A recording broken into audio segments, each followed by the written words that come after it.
వృశ్చిక రాశి. విశాఖ అనురాధ వాళ్ళు చాలా జాగ్రత్తగా ఉండాలి.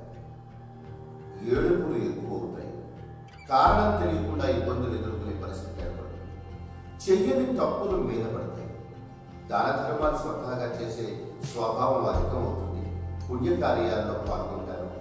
దేవతారాధన, క్షేత్ర దర్శనాలు స్పష్టంగా ఈ సంవత్సరం కనిపిస్తున్నాయి. తల్లిదండ్రుల ఆశీర్వాదం తప్పకుండా పొందాల్సిన సంవత్సరం ఇది. తల్లిదండ్రులని నిర్లక్ష్యం చేయకండి. పిల్లల వల్ల శుభవార్తలు వింటారు. క్రీడా రంగంలో, రాజకీయ రంగంలో ప్రవేశించిన వారు ఈ సంవత్సరం చాలా అద్భుతాలు చేస్తారు. అనేక మంది అభినందనలు పొందుతారు.